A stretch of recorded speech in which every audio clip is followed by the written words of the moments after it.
Cause I can bust you like a question mark block, like a Pikachu, I'll treat you to the school of hard shocks. Sharp blades like imperial rage, burn hot, expose plots, cut holes in eye sockets, walk in apocalypse. What's up, my wizards? It's Dev from SBMTG on the YouTube.com down there with like magic, and today I've got a deck for you as usual, right? Back to budget territory, and this time we're going to do the other red-white aggro deck in the format. We all know about red-white vehicles, but there's another one that's going to cost you like a fraction of the price of red-white vehicles, and it performs pretty well. This is red-white equipments. People have been asking me to do this deck for a while, and I can see why. It's a pretty fun deck with a lot of good creatures. And a lot of people say we have terrible equipments right now. That's actually not necessarily true. Let me show you what we got, starting with the creatures. The two most important creatures in the deck are Weapons Trainer and Stonehaven Outfitter, so we're going to play 4 of both of those. I figured I'd start off with these guys because they're really the entire reason to play this deck. And it's funny, creatures. We have creatures that are the whole reason to play an equipments deck, not necessarily the equipments. But again, I contend that we have good equipments right now.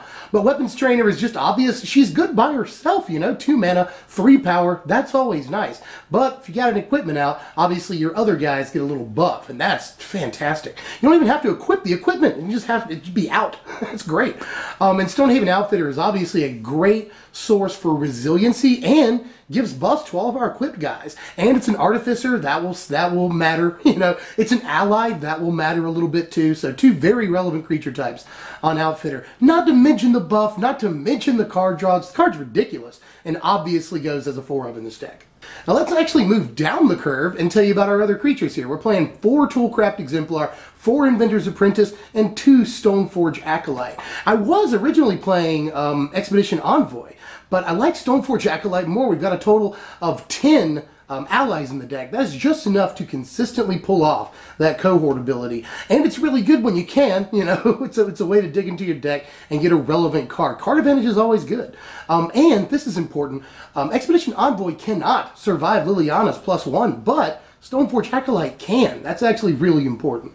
Toolcraft Exemplar and Inventor's Apprentice are sort of no-brainers if we're looking for 1-drops, because we're playing 18 different equipments in the deck, and we're actually playing a whole 20 cards that either are or are capable of producing artifacts.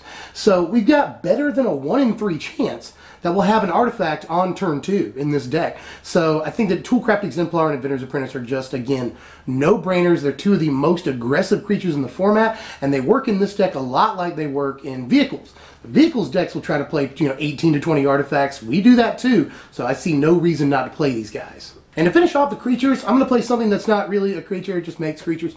We're going to play 2 Servo Exhibition in this deck, which could look a little bit out of place, but I have 3 what I believe are good reasons to play this card. First of all, it's obviously good with Exemplar and Apprentice on turn 2, so we got to get that out of the way. But it's also not bad against mass removal. Let's say you get swept by a Fumigate or Radiant Flames or something. Well, you'll probably still have an equipment or 2 out. So if you can play a Servo Exhibition on the next turn, then you'll have 2 creatures on board after mass removal, both of which can be bigger because of your equipments. So not bad against mass removal to get right back on board and, you know, hook up your dudes to equipment. Now, that's pretty good. And also, I should point this out, Weapons Trainer. If you have a Weapon Trainer and an equipment, and you play a Servo Exhibition, you've just paid 2 mana to put 4 power out among 2 creatures. That is a fine deal. So I think those are 3 decent reasons to play Exhibition, but you could always replace it with 2 more Acolytes or maybe even 2 Expedition Envoys. I just wouldn't play anything outside the sideboard, at least, that costs more than 2 mana in this main deck.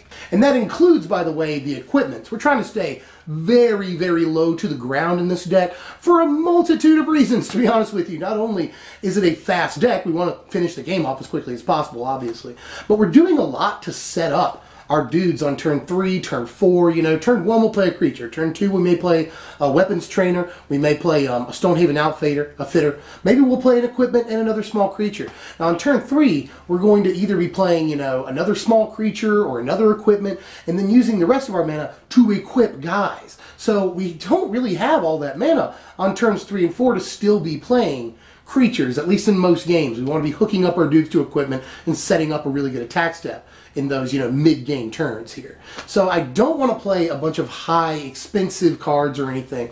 So with that in mind, let's take a look at all of our low-to-the-ground equipment here. Starting off with the two most important things, in my estimation.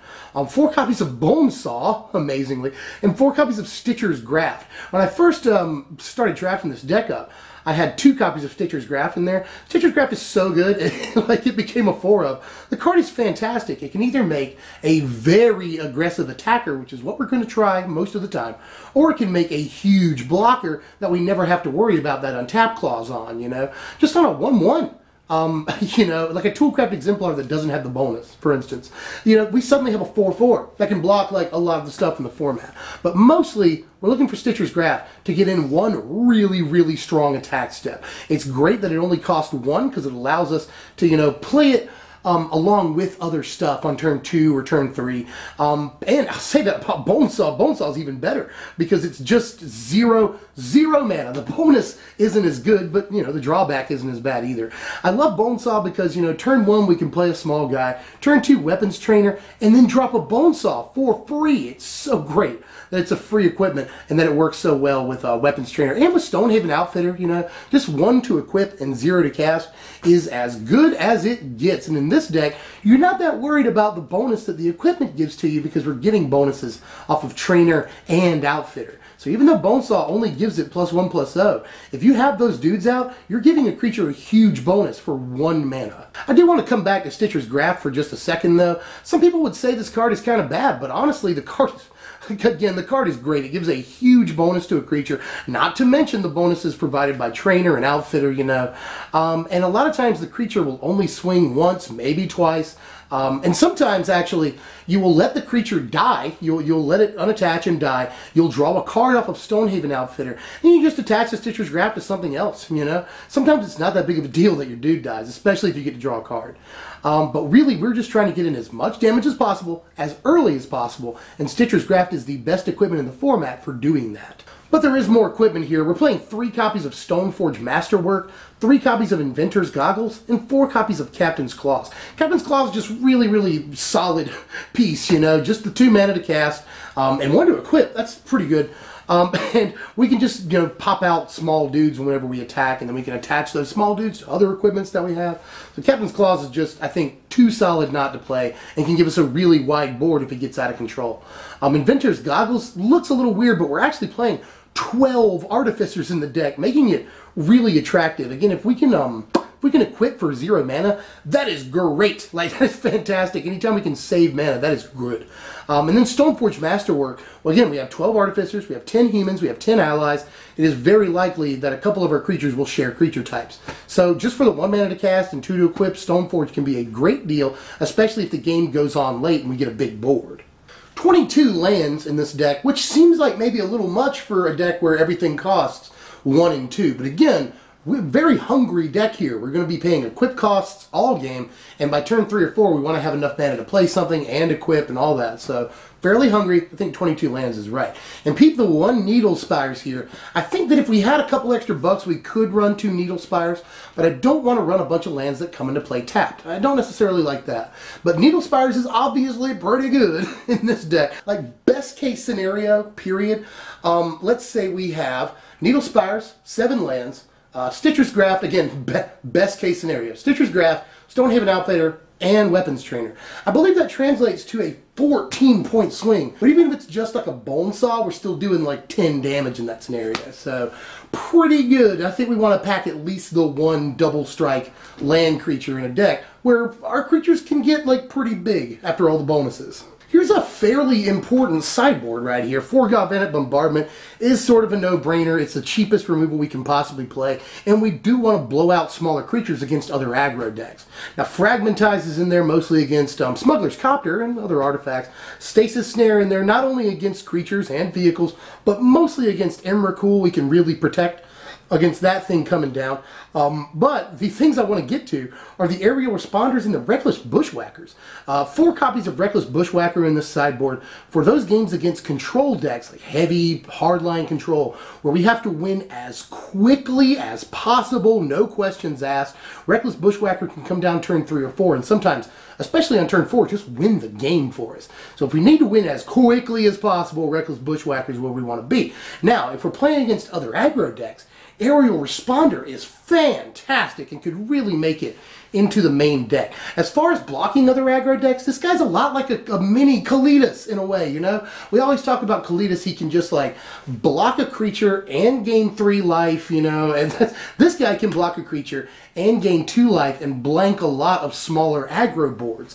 But in this deck, he's crazy. He's got 3 different abilities, so he goes really, really well with all of the equipment, you know? Even with just a 1 or 2 point power boost, this guy can be a huge Vigilance Flying lifelink. And I do want to point out how incredible Vigilance is with Stitcher's Graft, by the way. Like, Aerial Responder could go in the main deck, but I mostly only want him against aggro. But against aggro, he is ridiculous. And here are your power rankings. A final score of 60 points, which is good because the main deck is only going to cost you a little north of $20, like $21.50, and the sideboard is going to cost you a little less than $5, or right at $5 mostly.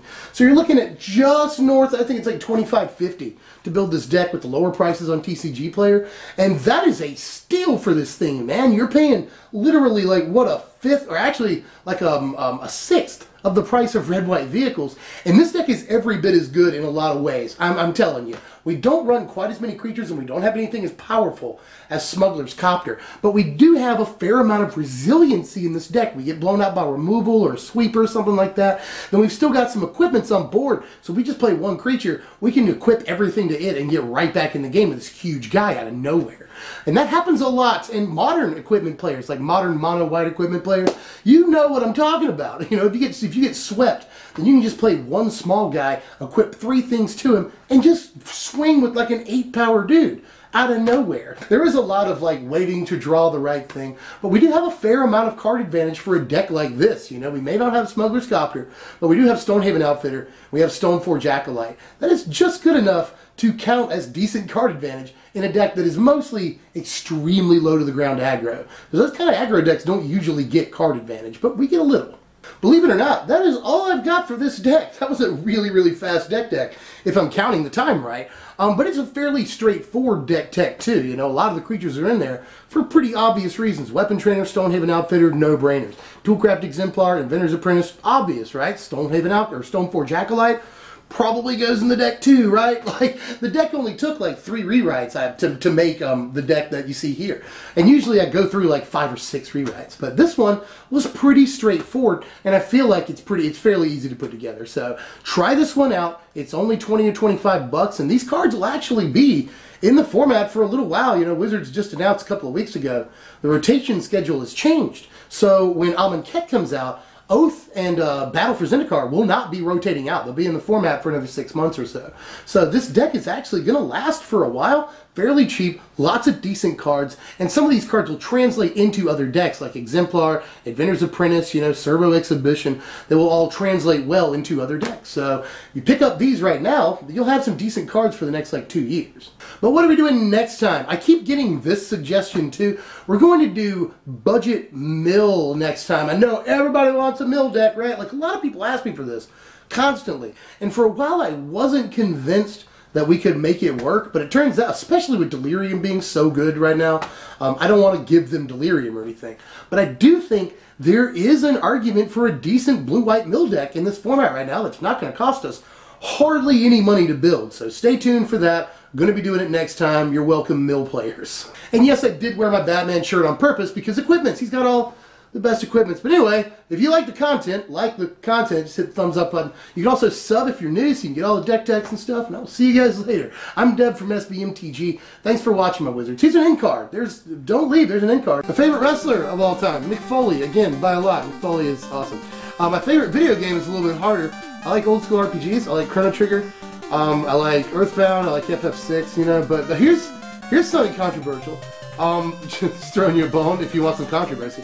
I actually think that Chrono Cross is a better game than Chrono Trigger. Like, the music is better, the setting is better, the story is better, the characters are better. Like, Chrono Cross is superior. Sorry, I like it more.